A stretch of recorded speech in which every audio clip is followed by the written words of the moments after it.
So when we're managing the funds in our school-generated accounts, it's always important that we go back to board procedures and make sure that we are following the business practices that are prescribed by the board.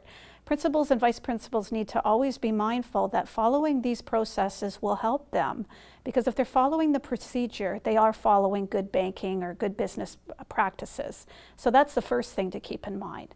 I think the other things to remember is that that responsibility of overseeing the school accounts is one that should be taken seriously.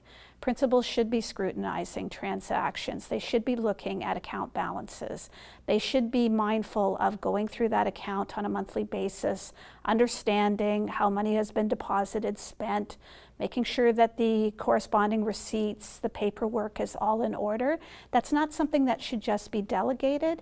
Yes, there should be other staff doing those particular jobs, but the principal has a responsibility to make sure they're overseeing those processes. The ultimate responsibility for the school-generated funds lies with the principal. The principal needs to be aware of the processes that the board expects to be used and the processes that the school is actually using, and that make sure that they align. Where they fall into difficulty is where they come into a school, processes have been in place, and they're just prepared to let those processes continue without checking to see if they align with board policies.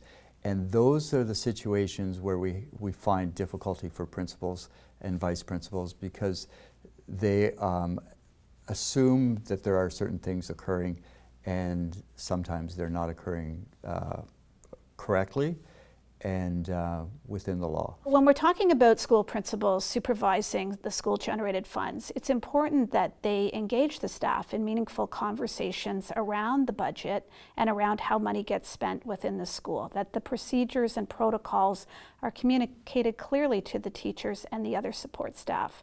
The same is true in discussions with parents, that reports back of how money gets spent of school-generated funds, really important in terms of communication with the community and in promoting a sense of transparency and accountability to the school community. The school administrator plays an important role in managing the flow of funds into and out of a school. The school administrator should take time with staff to ensure that they understand the policies and procedures in place to govern the collection, distribution, and safeguarding of cash in a school. Principals need to be supervising the staff that are directly involved with the collection of money, showing an interest in that, being aware of the deposit slips that get filled out, having a discussion with the office staff around the transactions, the process for banking the money, that type of thing, so that it's really clear that they're playing that supervisory role as they work through the process of managing the school accounts.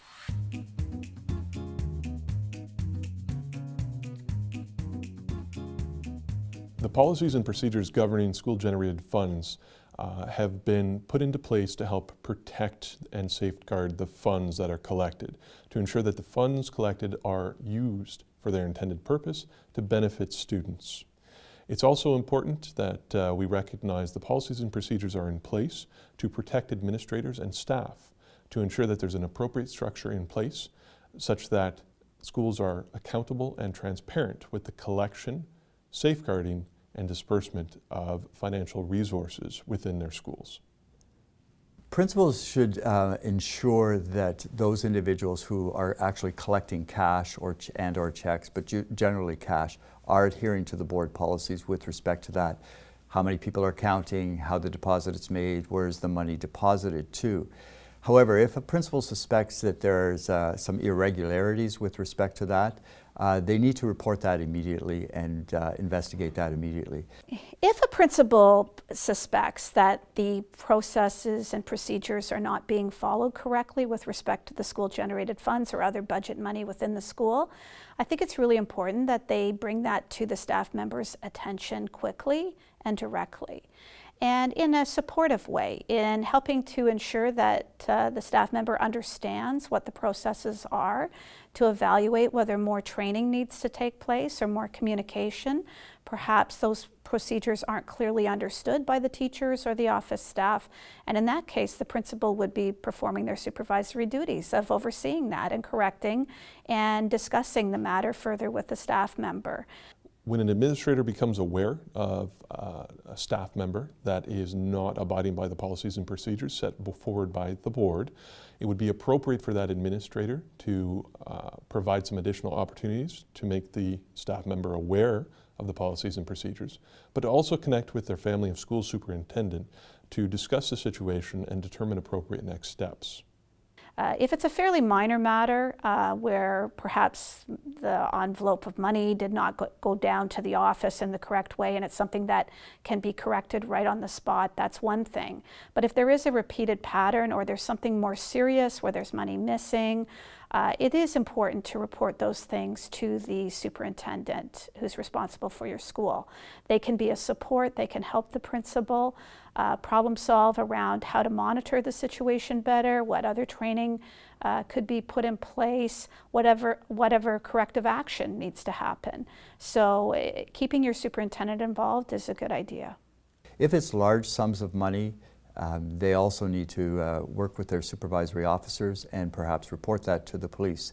But if there are discrepancies of $1 or so, you'd go back to the individuals who did the counting and ask them to verify again the money that's been counted. There are circumstances in which those responsible for the managing of cash in a school are absent. This could be an unforeseen or a planned absence. In those circumstances, it's appropriate to have backup individuals that will be able to support the adherence to the policies and procedures set forward by the board. School-generated funds, those accounts should be managed by at least 2, if not 3 people. So for instance, with respect to the signing of checks, the payment of checks, you would have 2 signatories required on those checks with a 3rd backup. Many schools do not have a 3rd person available. There's no vice principal, there's no 2nd secretary. So you would have the principal and the secretary as the main signatories. However, to address the issue of one of those 2 individuals being on leave, school boards have asked that a neighboring principal perhaps be a 3rd signatory, or the supervisory officer, to ensure that there is never a time that you don't have 2 people responsible for the accounting and for the school-generated funds in general.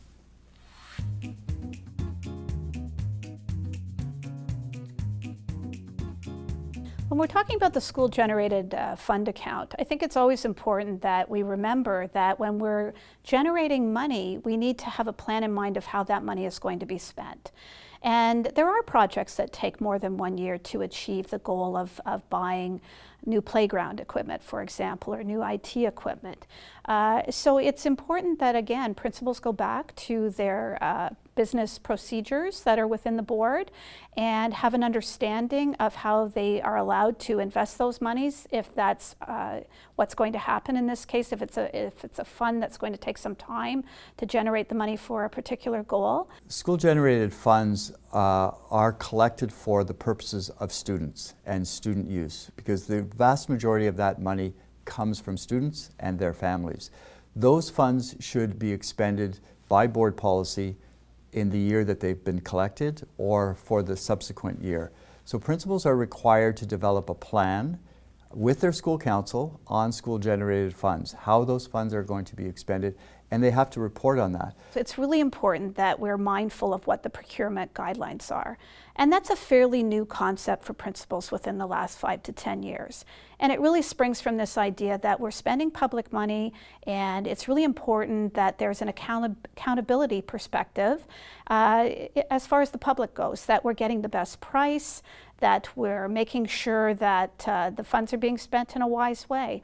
It's important that administrators are aware of the broader public sector procurement guidelines, and they're aware of the board's policies and procedures that govern procurement. In these instances, contacting the procurement department will help you identify vendors of record, beneficial pricing. A great example of this is the procurement of mobile technology. Procuring mobile technology at a local store may not yield the best price, and it may not be purchased on plan, which means that the device may not be under warranty and protected as other devices within the board Furthermore, by procuring centrally through the use of procurement services, administrators will be able to ensure that the devices are tracked properly, supported properly, and have the appropriate software available on them to support their intended purposes for student learning and achievement. If there is money left over that things didn't cost quite as much as they thought they should, then they should also plan on meeting with staff, with parent representatives within their school community, and reporting back, how that money was spent and how much money is left over. And then what is the new plan now? What are the priorities within the school that we're going to spend money on in our school community for the benefit of our students? And look at how that lines up with the school priorities as well as the board priorities.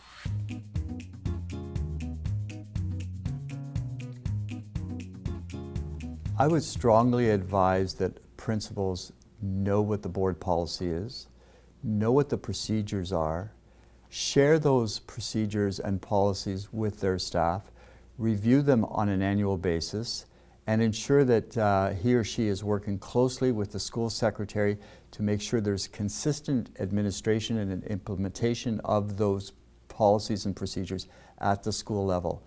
Ultimately, the principal is responsible. My advice to principals when it comes to managing the budget and dealing with school-generated funds is always focus back on what these funds were actually intended to do. So we collect money for a reason.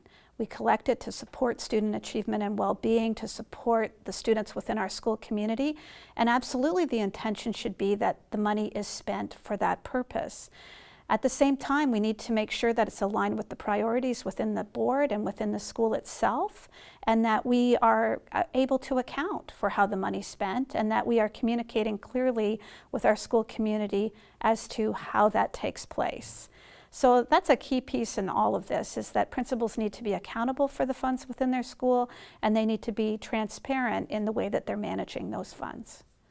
As a final piece of advice for administrators dealing with school-generated funds, it's important that you understand the policies and procedures governing school-generated funds. And if you do have any questions, it's always important that you call before you dig. Connect with your superintendent, connect with financial services to ensure that you understand the policies and procedures and the actions and your roles and responsibilities as it relates to school-generated funds.